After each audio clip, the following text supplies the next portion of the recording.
근데 기가 막힌 건 로드리가 내려가기 시작하는 타이밍이에요. 안녕하세요, 김진짜입니다. 최근 맨시티에 흥미로운 사건이 하나 발생했습니다. 맨날 주전이던 로드리가 퇴장을 당했네? 그래서 3경기 결장을 했는데 3패를 했어. 아니 근데 로드리가 돌아오니까 또 다시 계속 이기고 있어. 왜 이래? 로드리 때문이야? 자, 그래서 오늘은 맨시티에서 로드리의 역할이 왜 그렇게 중요한지, 로드리가 왜 요즘 세계 최고의 수비형 미드필더로 불리고 있는지 알아보겠습니다. 알았을까? 네가 있다 없으니까. 자, 맨시티의 로드리가 뛸 때는 승률이 74.6%예요. 근데 로드리가 안 뛸 때는 56%로 쭉 내려가. 패배율을 보면 로드리가 뛸 때는 13%밖에 안 되는데 로드리가 없을 때는 37.5%로 올라가. 아니 요렇게까지 차이가 날 수가 있나? 거기다가 로드리가 뛴 경기는 지금 38경기째 무패예요. 자, 펩 가르디올라 감독은 로드리가 없을 때 코바치치, 필립스, 마테우스, 베실바, 리코 루이스 이런 선수들한테 로드리의 역할을 맡겨봤지만 모두 만족스럽지가 않았습니다. 아니 그러면 로드리가 뭘 그렇게 잘하는 건데? 원터치, 전진 패스. 자, 맨시티가 볼을 소유하고 있을 때 흐름상 모든 선수들이 한번 볼을 잡고 밀어넣고 주고 또 한번 잡고 밀어넣고 주는 흐름이야. 근데 그럴 때 로드리는 자기한테 온 볼을 원터치로 돌려놓습니다. 그것도 전진 패스로다가. 자, 상대 미드필더들 입장에서는 흐름상 원터치로 줄 거를 예상 못했겠죠. 그러니까 허를 찔린 거지. 그러면 볼 받는 스톤스 옆에 공간이 많겠죠. 편안하게 전방으로 돌아서서 전진합니다. 개꿀. 자, 로드리는 이런 원터치 대각 전진 패스를 자주 하는데 이 패스가 좋은 게 볼이 오는 곳과 볼이 갈 곳의 시야를 동시에 확보할 수 있어서 실행하기에 기술적으로 어렵진 않아요. 그리고 패스가 잘리더라도 내가 다시 수비하면 돼. 자, 근데 이렇게 실행의 난이도가 높지도 않고 장점이 엄청 많은 요 패스를 로드리가 아닌 선수들은 왜 못하느냐? 경기 중에 이렇게 완타치로 주려면 생각의 속도가 빨라야 되기 때문이에요. 나한테 볼이 오기 전에 볼을 보낼 쪽의 상황을 미리 읽어놓고 또 볼이 오고 있을 때 다시 최종적으로 패스해도 괜찮은지 체크하고 결정을 해가지고 볼을 한 번에 보내야 된다고. 요게 어려워. 로드리의 대체자들이 하는 걸 보면 다 볼을 잡아둔 다음에 상황을 본다고. 이미 늦었어. 괜히 요한 크루이프가 최고급의 축구는 완타치 축구다 라고 얘기한 게 아닌 거죠. 롱패스. 자, 로드리의 대체자들은 주로 짧은 패스 위주의 빌드업을 합니다. 근데 로드리는 중간중간에 긴 패스를 섞어줘요. 특히 후방에서 양쪽 측면의 윙어 앞 공간에 공을 정확히 배달해주죠. 요 패스가 필요한 이유가 뭐냐? 한 방에 파이널 서드 진입이 가능해. 그리고 볼이 뒷공간에 떨어지죠. 그러다 보니까 윙어가 상대의 강한 압박 없이 볼을 받을 수 있죠. 또 전방을 바라보고 속도를 붙인 상태에서 상대랑 1대1을 할 수 있죠. 윙어한테 훨씬 유리한 상황이라고요. 자, 이런 종류의 롱패스를 로드리가 너무 쉽게 해오다 보니까 되게 당연하게 느껴졌는데 로드리의 대체자들이 요 패스를 제대로 공급을 못 해주더라고. 그럼 어떻게 돼? 드리블 돌파가 좋은 그릴리시, 도쿠, 포드 이런 선수들의 능력을 100% 활용할 수가 없는 거예요. 얼마나 아까워. 패스 옵션 만들어주기. 자, 로드리는 후방 빌드업을 할 때 적절한 공간으로 끊임없이 움직이면서 패스 옵션을 만들어줍니다. 예를 들면 이런 거예요. 로드리가 뛸 때 보면 보통 센터백에 디아스랑 스톤스죠. 근데 스톤스는 인버티드 센터백이잖아. 볼 소유할 때 이렇게 올라간다고요? 그러면 뒤에 디아스 혼자 남겠죠. 그래서 디아스가 볼을 갖고 있을 때 패스 줄 데가 없을 수 있어. 그러면 로드리가 이렇게 쓱 내려와서 받아줍니다. 근데 기가 막힌 건 로드리가 내려가기 시작하는 타이밍이에요. 디아스가 볼 갖고 있을 때 상대 공격수가 압박하려고 하면 로드리도 미친 듯이 뛰어 내려와서 패스 옵션을 만들어주죠. 그러다 보니까 디아스가 상대 압박에 쌓여가지고 당황할 일이 없어. 그리고 로드리는 에데르송이 잡았을 때 이렇게 내려가서 받아주거나 디아스가 워커 주고 앞으로 없어져서 공간 만들면 로드리가 이렇게 내려가서 받아가지고 반대 전환한다고. 이렇게 되면 괜히 뒤에 골키퍼한테 백패스 할 필요 없죠. 그거는 상대가 쉴 수 있도록 도와주는 거라고. 자, 로드리가 이렇게 주변 공간을 잘 읽고 적재적소로 움직여서 볼을 순환시키기 때문에 시티가 적은 수의 선수들로 후방 빌드업을 할 수 있는 겁니다. 그러니까 공격에 더 많은 숫자를 투입할 수 있는 거죠. 자, 그리고 로드리가 항상 밑으로 내려가서만 받는 게 아닙니다. 올라가면서도 받아요. 맨체스터 더비 때 워커가 볼을 갖고 있었어요. 근데 로드리 주변에 맨유 공격수들 2명이 견제 중이었어. 이렇게 못 받는 상황이야. 근데 앞에 공간이 비어있네. 로드리는 시원하게 올라가면서 받습니다. 사실 뒤로 내려가면서 받는 것보다 이렇게 올라가면서 받는 게 훨씬 어렵죠. 반대 전환. 자, 로드리는 후방 빌드업 할 때 상대가 한쪽에 몰려있으면 반대로 전환을 아주 잘합니다. 저쪽에 공간이 넓죠? 전진하기 쉽죠. 근데 로드리는 이 반대 전환을 최소한의 터치로 실행을 해요. 잡아놓고 바로 뿌리거나 아예 원터치로 돌려놓거나. 로드리가 빨리 줄수록 반대쪽에서 잡는 선수는 더 넓은 공간에서 볼을 받을 수 있죠. 근데 베실바나 코바치치가 로드리 역할을 할 때 보면 반대 전환을 하더라도 터치가 너무 많아. 그러니까 타이밍이 늦어져. 그 늦어진 시간 동안 상대는 또 그쪽으로 슬라이드 하고 있겠죠. 반대쪽에서 볼 받는 우리의 동료가 더 좁은 공간에서 상대의 압박을 살짝 받으면서 볼을 받는다고요. 그러면 전진하기가 쉽지 않아. 안정감. 자, 로드리가 이번 시즌 리그에서 패스 성공률이 94%입니다. 그럴 수 있는 비결이 뭘까요? 로드리는 안 될 것 같은 패스는 안 합니다. 이게 되게 당연한 얘기 같죠? 근데 로드리가 빠진 경기를 보면 당연한 게 안 된다는 된다는 걸 볼 수 있어요. 뭔 얘기냐면 코바치치 같은 경우는 자꾸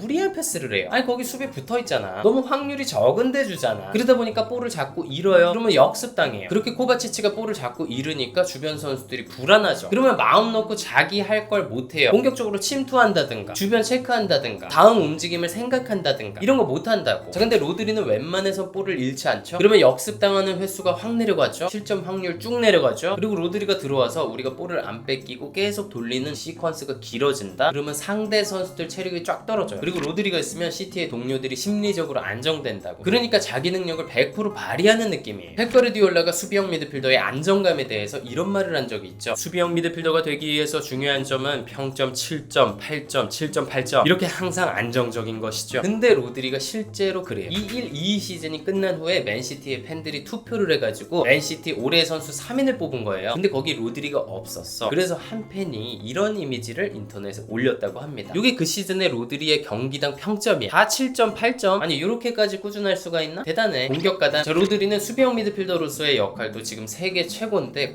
공격가담까지 좋아요. 사실 시티에서는 스톤스가 센터백에 있다가 막 하프 스페이스 침투도 하고 그러잖아요. 그래서 로드리는 왠지 뒤에서 커버를 막 해야 될 것 같은데 로드리도 상황에 따라서 하프 스페이스로 침투를 합니다. 박스 안으로 막 들어가서 골 받아 공격 작업해. 더군다나 로드리는 중요한 순간에 골을 넣는 클러치 능력도 있죠. 양발로 중거리 슛 가능하고요. 세트피스 때 헤더골 넣을 수 있고요. 그리고 골대 앞에 혼전 상황에서 세컨볼에 대한 반응도 개 좋습니다. 특히 최근에 맨체스터 더비 때 홀란드의 추가골 장면 있죠. 그때 로드리의 공격 가담이 지렸습니다. 골키퍼 에데르송이 볼을 잡았어요. 로드리가 짧은 패스 옵션을 만들어주려고 접근을 했어. 근데 에데르송이 오른쪽 윙어인 포든한테 킥을 하네. 로드리는 그거 보고 리턴 받으려고 빠르게 접근해요. 포든이 워커 주고 워커가 로드리 줬어. 그리고 로드리는 측면으로 벌리는 알바레즈한테 원터치로 연결했죠. 여기서 다 대각선 원터치 패스인 게 포인트. 자 알바레즈가 반대 주고 역습 상황이 이어졌어요. 근데 로드리는 여기서 멈추지 않고 공격수처럼 전방으로 계속 침투합니다. 왼쪽 측면에서 그릴리시 뒤로 베실바가 오버랩을 했어요. 그리고 크로스를 올리려고 할 때 로드리가 최전방 공격수처럼 골대로 침투를 합니다. 그래서 에반스가 로드리한테 붙은 거야. 그래서 홀란드가 프리해진 거야. 그리고 헤딩 갖다 박았죠. 이거는 진짜 처음부터 끝까지 로드리가 다 했다라고 해도 과언이 아닌 조금 과언일 수도 있어요. 네 오늘은 이렇게 로드리의 장점에 관해서 다뤄봤습니다. 이번에 시티 경기들을 자세히 보면서 느낀 건데 로드리는 경기를 읽는 능력이 진짜 미쳤습니다. 혼자 몇 인분을 하는 느낌이야. 사실 제가 부스케츠를 엄청 좋아하거든요. 로드리가 부스케츠는 절대 못 넘을 거라고 생각했는데 이제 생각을 다시 해봐야 될 것 같아요. 패스를 뿌리는 측면에서는 부스케츠가 아직도 윈거 같은데 로드리가 가진 툴이 더 많달까? 아무튼 저는 이런 선수들이 좋아요. 사시사철 머리 스타일 똑같고 로드리 봐 초심 안 잃었잖아. 아직도 배바지 하잖아. 진짜 앞으로도 수비형 미드필더가 얼마나 더 잘할 수 있는지 보여줬으면 좋겠습니다. 네 오늘은 여기까지입니다. 저는 또 다음 축구 콘텐츠에서 뵙겠습니다. 감사합니다.